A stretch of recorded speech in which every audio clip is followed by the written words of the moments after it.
This is He Knows His Sport, bringing you that heat and that fire. All right, I want to talk about the hate for Golden State Warriors, man. It's too real out here in these streets, man. The Golden State Warriors are hated on a level that I can't comprehend and I can't understand. I don't understand why they being hated out here, man. You know what I'm saying? Cats want to sit here and get mad. They just want to get in their feelings. You know what I'm saying? They want to sit here and get all, quote unquote, you know what I'm saying, get their panties in a bunches about what the Golden State Warriors are doing. Again, I restated it before and I'm going to restate it again. They didn't do anything wrong. Stephen Curry came from the draft. Draymond Green and Klay Thompson the same year came from the draft. Kevin Durant was an unrestricted free agent. I don't care what anybody's telling me. Oh, he made the weakest move we've ever seen in NBA history. You can't decide a man's fate. The man decides his own fate, regardless on how you feel. And folks need to understand that. From a basketball purist standpoint, I get it. I understand it. You know what I'm saying? If you're a competitor, you don't want to see those types of things happen. I've admitted that before. So I don't know what else people want me to say. Because I could argue this basketball thing down to the highest levels with anybody. It's just now it's to a point where I'm in the ability of just responding via videos. I'm not going to be doing all of this back and forth with people. You say something, it appeals to me, you getting that response via video. Bottom line is this. The hate for Golden State Warriors is unreal, man. It is. And cats are getting their feelings about this stuff because, again, the LeBron James era, the LaFraud era, the LaBus era, the Lanat legacy is at stake. Matter of fact, it's been at stake. When you have an atrocious 33% in NBA Finals, it is what it is. And when cats say that I have a dog in the race, you know what I'm saying, just like Stephen A. Smith, please, I don't want to hear that, man. Just higgity hush. I don't have no dog in the race. Because at the end of the day, what do I gain out of it? Do I sit there and gain something for rooting for somebody? No, I'm calling things for what it is. Kevin Durant is single-handedly dismantled LeBron James's legacy by the move that he made to the Golden State Warriors. And people need to get the blinders off of their eyes and see it for what it truly is. That's exactly what happened. Just like I'm not here to change anybody's mindset and how they think about Kevin Durant, quote unquote, made the weakest move and, what he did was the softest thing we've ever seen. Well, guess what? You are never changing my mindset on what Kevin Durant has done beautifully and him making the move to Golden State Warriors. Okay?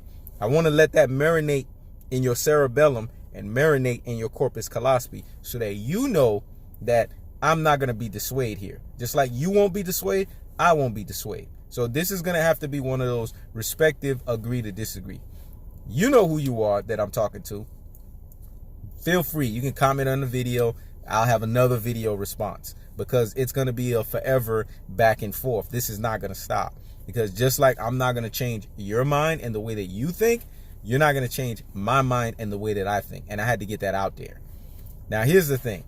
The Golden State Warriors are running this league roughshod. They're doing their damn thing, man. And people need to start putting respect on their name and start seeing the brilliance that is the Golden State Warriors. Because they're about to do something that's unprecedented, man. After they get this 3-peat here, we're talking about 4 finals appearances and straight. And not only that, we're talking about the next year after that. We're talking about a possible 4-peat. And the year after that, there could be even more so. And that's reaching a 5-peat. This has never been done. I don't care about, the team that they have and the team that's stacked. I could argue with anybody, man. If you go look at that Los Angeles Lakers, you know what I'm saying, with Magic Johnson, James Worthy, Kareem Abdul-Jabbar, who else they had on that team? Michael Cooper. You know what I'm saying? And the list goes on and on and on and on and on and on of who they had on that squad, man. They were a dominant team. The Boston Celtics, Kevin McHale, Robert Parrish, Larry Bird. You know what I'm saying? And the list goes on and on and on and on. I mean, why is the Golden State Warriors being put out there, man? There's a lot of teams out there that had juggernaut squads, man. The Chicago Bulls, Michael Jordan, Scottie Pippen, and Dennis Rodman. I'm not talking about the first three. I'm talking about the second three, because you had the greatest rebounder in NBA history. You had arguably one of the best ever all-around players that can play both sides of the floor. Arguably one of the top 2 defensive players of all time in Scottie Pippen. And you had the greatest player of all time. Plus, you had the greatest coach. Come on, man. I can go on and on about this. The Los Angeles Lakers, Kobe, Shaq, you know what I'm saying? Derek Fisher, Rick Fox, Glenn Rice. I mean, come on, man. We got to look at these things for what it is. The San Antonio Spurs, Tim Duncan, Manu Ginobili, Tony Parker. And then later on, they added Kawhi Leonard. That's a big 4, man. See, so when people sit here and they run their mouths, the Miami Heat, LeBron James, Dwayne Wade, Chris Bosh, Ray Allen, Birdman, you know what I'm saying? Udonis Haslem. I mean, I could go on and on. All of these teams have had 4 or more players that were to that level. You know what I'm saying? Just like this Golden State Warriors team. But Golden State Warriors get singled out for that? Come on. Now that they have Boogie Cousins, now you could say, man, that's something we've never seen before, because that's a starting 5 right there. Yes, we've never seen that part.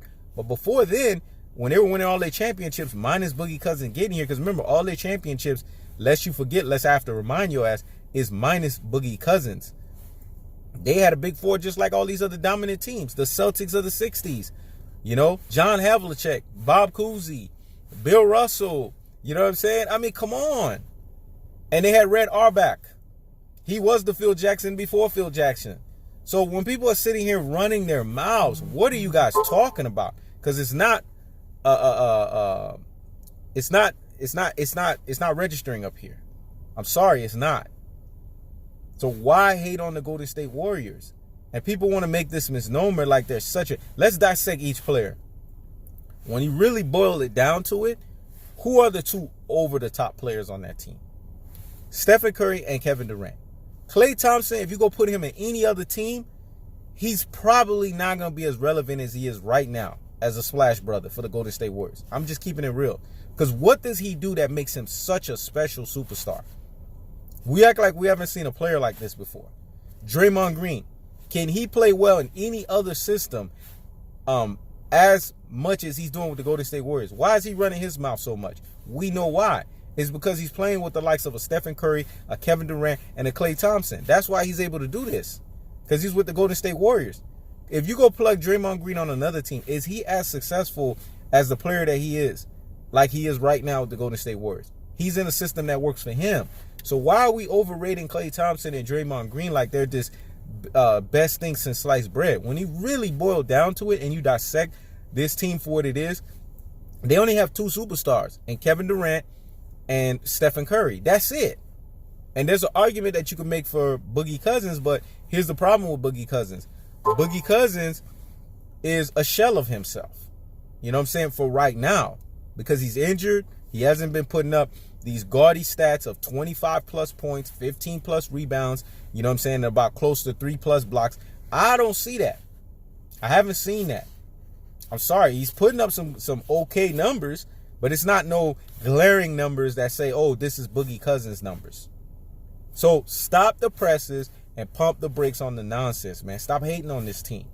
They're not doing anything no different. The only thing that's different is people's mad because Kevin Durant had a decision that was well within his right to make that he made, and it just wasn't a decision that everybody wanted. And he went and joined the team that just put, because of his unique talent of being a 50-40 guy and being able to play so well off of the ball of a superstar of his order and and running the court like a gazelle or damn near a guard and being able to play both sides of the floor, they're mad because a guy like that went to Golden State. That's all it is, man. Cats didn't want to see this happen because they wanted the LeBron James era to continue, or they wanted their own team to prosper. Some people are not LeBron James fans. They probably just wanted their teams to prosper. Boo-hoo, man. Go cry over spilled milk. Because the bottom line is the Golden State Warriors are here. Their era is here to stay for the next 1 to 2 more years. And y'all need to go take that crying and that pouting somewhere else. Because that's not happening over here. Not on this watch. And I'm going to call out the foolery for what it is. So stop the presses. Pump the brakes on the nonsense and stop hating on the Golden State Warriors, because they're doing their damn thing, and appreciate the greatness that Kevin Durant is bringing before you, because you're not going to see anything like this anytime soon. This is He Knows His Sport, checking out.